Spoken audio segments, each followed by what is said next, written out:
Hello बच्चों, let's see this question. The question says workers are loading equipment into a freight elevator at the top floor of the building. However, they overload the elevator and the worn cable snaps. The mass of the loaded elevator at the time of the accident is 1600 kilograms. As the elevator falls, the guide rail exerts a constant retarding force of 3700 Newton on the elevator. At what speed does the elevator hit on the bottom of the shaft 72 meter below? तो हमें एक elevator given है। यहाँ पर मैं draw करता हूँ। Elevator शुरुआत में खड़ी थी, ठीक है, ऐसे रेस्ट पे थी एंड उसको एक कोई केबल से हैंग किया हुआ था। अब वर्कर क्या करता है कि उसमें अपना सामान लोड करता है। ये कोई कहाँ पर कंस्ट्रक्शन साइट पे ऐसी एलिवेटर आपने देखी होगी। तो मान लो ये उसका सामान है। अब वर्कर ने ओवरलोड कर दिया। इसकी वजह से क्या हुआ कि जो ये रस्सी थी वो ब्रेक हो गई यहाँ से। तो रस्सी यहाँ से ब्रेक हो गई, इसकी वजह से जो एलिवेटर है वो टूट गया ऐसे, ठीक है। यहाँ से रस्सी को ब्रेक किया गया है क्योंकि ओवरलोड हो गया। तो इसकी वजह से जो एलिवेटर है वो फ्री फॉल करने लगा क्योंकि उस पर कोई एक्सटर्नल फोर्स तो है नहीं। तो एलिवेटर नीचे की ओर मोशन करने लगा। बट उसमें एक थोड़ा सा सेफ्टी गाइड भी थे, ठीक है। सेफ्टी उसके जो गाइड होते हैं उसके दोनों साइड लगे हुए थे। तो मान लो कि यहाँ पर ऐसे सेफ्टी गाइड लगे हुए हैं।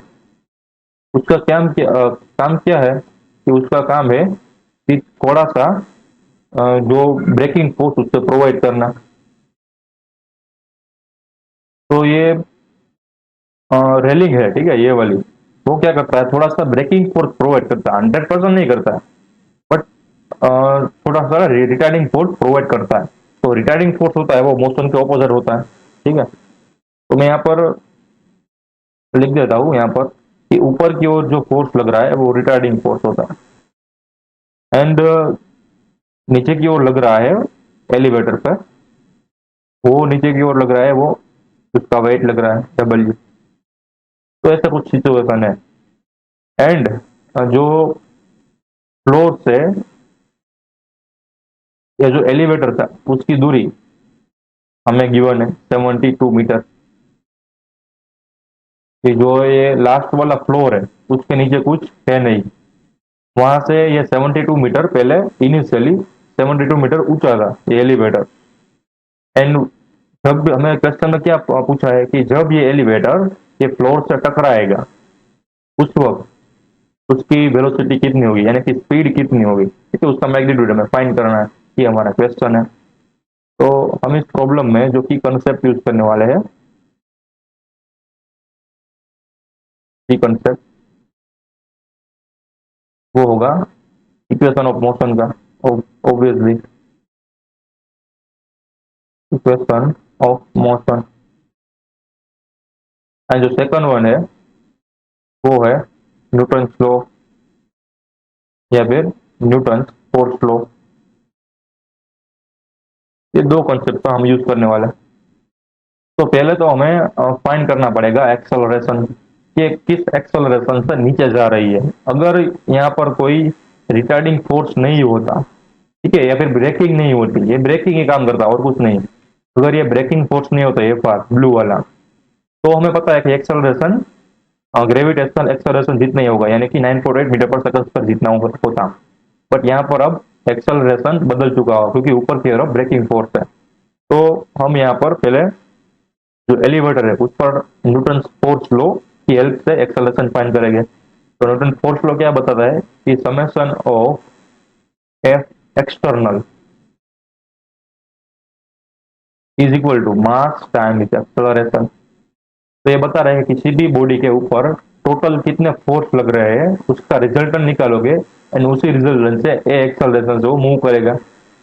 ये जो मास है वो ऑब्जेक्ट का मास है जिस पर फोर्स लग रहा है। तो ये है न्यूटन का फोर्स लॉ। अब देखते हैं कि एलिवेटर पर कितने फोर्स लग रहे हैं विथ डायरेक्शन, क्योंकि यहाँ पर मैंने देखो वेक्टर साइन शो किया है, ठीक है ना। Left hand side and right hand side दोनों वेक्टर फॉर्म में है। मैं ऊपर की तरफ जो डायरेक्शन है उसको प्लस मानता हूँ एंड नीचे की ओर डायरेक्शन है उसको माइनस मानता हूँ, तो यहाँ पर लिख देता हूँ डायरेक्शन। ठीक है, कन्वेंशनली हम ऐसे ही लिखते हैं, ऊपर की ओर प्लस, नीचे की ओर माइनस। अगर आपको ऊपर की ओर माइनस लेना, नीचे की ओर प्लस लेना तो भी चलेगा, कोई बात नहीं, ठीक है। बट एक फिक्स रखना। तो ये वाला सिचुएशन है। अब देखो ऊपर की ओर कितना फोर्स लग रहा है, ऊपर की ओर लग रहा है एफ आर, तो मैं यहाँ पर लिख देता हूँ एफ आर माइनस। क्यों माइनस? क्योंकि वेट नीचे की ओर लग रहा है इसलिए, तो यहाँ पर होगा वेट माइनस। अब इसका ओवरऑल एक्सेलरेशन किस डायरेक्शन में है वो भी हमें पता है, ओवरऑल डायरेक्शन नीचे की ओर ही होगा, ठीक है। क्योंकि क्वेश्चन में गिवन है कि एलिवेटर रिटार्डिंग फोर्स लगने के बावजूद भी नीचे की ओर गति कर रहा है, मूव कर रहा है, यानी कि जो रिटार्डिंग फोर्स है वो कैपेबल नहीं है उसको रोकने के लिए। तो इसका मतलब जो एलिवेटर है वो नीचे की ओर मूव करेगा, तो एक्सेलरेशन भी नीचे की ओर ही होगा ना, तो इसलिए वहां पर आएगा माइनस एम ए। तो हमारा इक्वेशन बन गया। यहाँ से हमें एम की वैल्यू, सॉरी ए की वैल्यू निकालनी है। तो देखो मैं माइनस को दोनों साइड मल्टीप्लाई करता हूँ, तो हमारा जो आंसर थोड़ा इक्वेशन बनेगा वो इस तरह से बनेगा, F R is equal to M A. अब ए इज इक्वल टू क्या लिख सकते हैं, वेट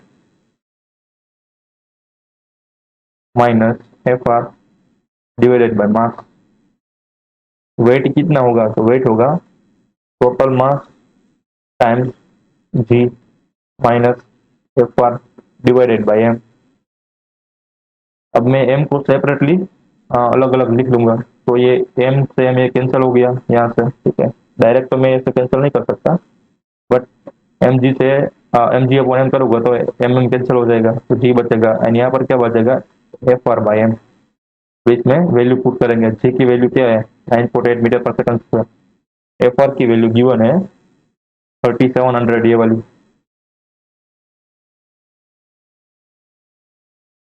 एंड मास की वैल्यू गिवन है हमें 1600, तो यहाँ पर है 1600। तो थोड़ा सा सिंप्लीफाई करते हैं, देखो 37 डिवाइडेड बाई 16 करोगे तो हमारा 2.3 जैसा आएगा, ठीक है। यहाँ पर 2.3 आएगा।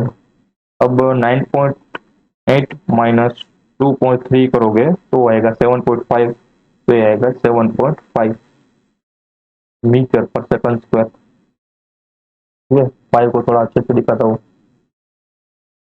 तो हमारे पास ये एक्सेलरेशन की वैल्यू हो गई 7.5 मीटर पर सेकंड स्क्वायर। यहाँ पर लिख देता हूँ acceleration is equal to 7.5 meter per second square. अब हमें क्या फाइंड करना है, हमें फाइंड करना है कि जब वो फ्लोर पे गिरेगा तब उसकी वेलोसिटी कितनी होगी। तो हम equation of motion, third equation of motion use करने वाले हैं, ठीक है, ये वाला। अब इक्वेशन ऑफ मोशन याद रखो, कौन सा वाला फर्स्ट सेकंड है वो मत याद रखना, ठीक है, रिकमेंडेशन। तो उसका जो इक्वेशन था ऐसा, ये वाला इक्वेशन में यूज करने वाला हूँ, V square minus V naught square is equal to 2 AD, ठीक है। ये मैग्नीट्यूड का फॉर्मूला है। तो वी क्या है, फाइनल वेलोसिटी है। तो जब वो फ्लोर से टकराएगा उस टाइम की वेलोसिटी है वी, वो तो हमें निकालनी है। तो यहाँ पर V square as it is रहेगा। वी नॉट स्क्वायर क्या था, इनिशियल वेलोसिटी, तो वो तो रेस्ट पे था ना, जब लोड हो रहा था तो वो तो रेस्ट पे था, तो यहाँ पर आएगा 0 square is equal to 2 time acceleration कितना मिला 7.5, एंड डी कितना है हमारे पास, डिस्टेंस कितना है 72 मीटर, तो यहाँ पर आएगा 72। वी क्या आ गया, देखो वी स्क्वायर क्या आ गया, वी स्क्वायर आ गया और 2 टाइम्स 7.5 टाइम्स 72। तो आप करोगे तो ये आंसर मिलेगा आपको 1080, एंड स्क्वायर रूट करोगे इसका तो आपको मिलेगा 32.8 मीटर, 32, ठीक है। यहाँ पर मैं लिख देता हूँ v is equal to square root of 1080 which is equal to 32.8 metre per second. तो जब ये एलिवेटर फ्लोर से टकराएगा तो उसकी वेलोसिटी होगी, वो होगी 32.8 मीटर। तो final answer of the question is 32.8 metre per second. I hope you understood it well, best of luck.